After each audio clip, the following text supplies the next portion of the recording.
As mentioned in the previous lecture, all the lessons in this course are designed to be followed along while having the necessary programming software open on your PC, just so that you can code along while learning. So feel free to pause any lecture in this course whenever you need to add new code, modify old code, or just reflect upon the code you have written. Before we can start writing our first C++ code, we need a software to type some stuff on, or in technical jargon, a development environment. The easiest way to write C++ code is by opening a simple notepad file on your PC and typing out whatever nonsense we can come up with. We don't want to do that, mainly because Notepad is just a text editor, and it basically just shows you what you typed up and nothing more. You may be able to type all the code in Notepad, but we still need what is called a C++ compiler along with your Notepad code file. That brings us to our next question. What is a compiler and why do we need one?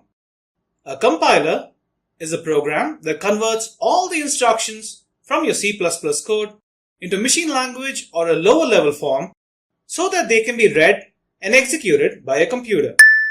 For example, in every United Nations assembly, you have translators translating speech in real time for people who do not understand the language the speech is being delivered in. Similarly, a compiler does just that. She makes our PC understand the language that we're typing our code in. The compiler that we will be using for our coding projects is known as the GNU GCC compiler. Now, if we are using Notepad to write your C++ instructions, then we would have to install the GNU GCC compiler separately on our PC and then access it to compile our C++ code via a shell prompt. This is, in my opinion, a little too tedious for a novice programmer. So what we'll be doing is getting our hands on an IDE. An IDE, or Integrated Development Environment, is a software application that provides various facilities for computer programmers like a code editor, for example Notepad, automation tools for better code editing and correcting errors, and most importantly, a compiler that understands what our code is supposed to do. Most new IDEs actually have intelligent code completion integrated with the environment to make it a lot easier to code. The most common IDEs used for C++ are Visual Studio, Eclipse, NetBeans, CodeBlocks, and various others. What we will be using for the remainder of this particular course is CodeBlocks because A, it's completely free and it's a very light install compared to slightly better development environments like Visual Studio. So let us now go through the setup and installation process for CodeBlocks on your PC. It's pretty obvious we need to download CodeBlocks first. So let's go to www.codeblocks.org/downloads. Once there, click the Download the Binary Release option and select the correct download link depending on the operating system you're on. For example, if you're on Windows 7 or 10, you might want to pick up the CodeBlocks 17.1.2 min-gw-setup.exe for download because the GW setup includes the GNU GCC compiler that is necessary for compiling all our C++ projects. The file name is subject to change depending on when this lesson was created, but in most cases, it's the version number 17.1.2 that is updated to reflect a newer version whenever it's available.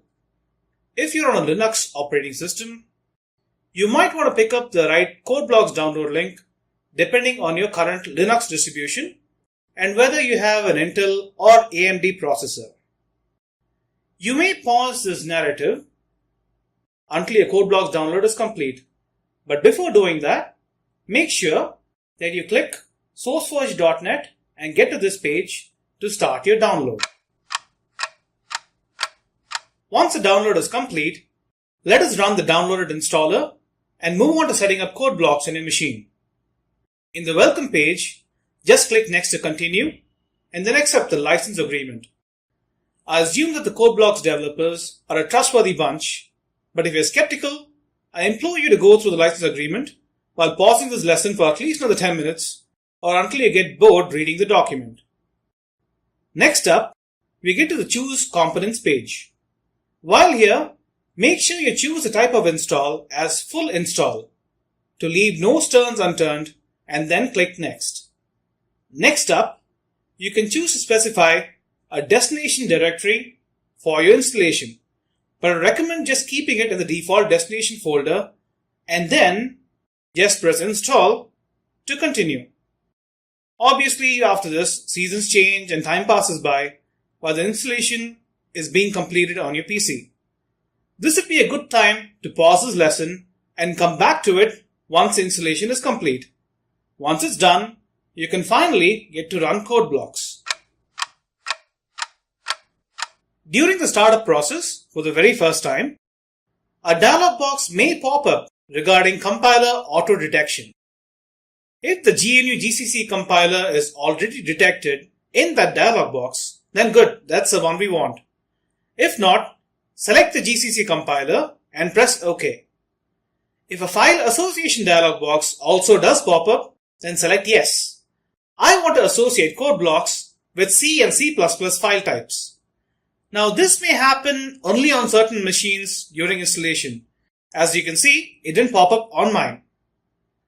Anyway, once CodeBlocks is open for the very first time, all you have to do is click on Create a New Project, which can be seen under the Start Here window on the right. And then inside, you have a New From Template dialog box. Inside that, just click on the Projects menu, and inside that, you got to click on Console Application and say Go. This will take you to the Console Application Wizard, and during installation, if this is your very first time dealing with the setup process, in the next page, make sure you pick C++ as a required language before obviously moving on. This is a course based on C++, you do know that, right? Anyway, on this page, we are required to give our C++ project a new title. What shall we call this? Let's call this My First Awesome Project. And then select the folder that like this project to be saved into. If you're learning to program for the very first time, then I would recommend that you create a separate folder on your drive for all your new C++ programs. As you can see, my folder is supplementary courses and I'm saving it under there. You can call it whatever you like. Once you're done, the next two fields in the dialog box regarding the project name and the resulting file name should be filled in automatically, so don't bother about that. Pressing Next will take you to the next page, which will give you details about the compiler. Make sure that the GNU GCC compiler is selected and both Create Debug Configuration and Create Release Configuration options are ticked. Just press Finish, and just like that, you're done with creating your first C++ project. So welcome to your CodeBlocks IDE. Okay, now on the left, your CodeBlocks screen, you should see a management window which has 3 tabs: Projects, Symbols, and Files.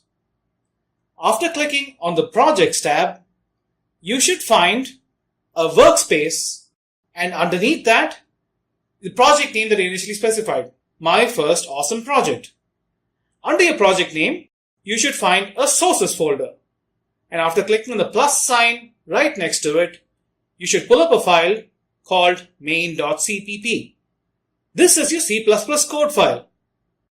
By double-clicking on the main.cpp file, you should open it up in the code editor right next to the management window.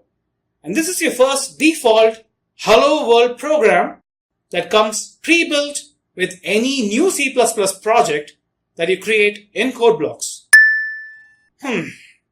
Now that the boring part is over with, let us find out what this program does in the next lesson, and let's start having some fun coding in C++. I recommend you move on to the Hello World lecture next, within the Slate app.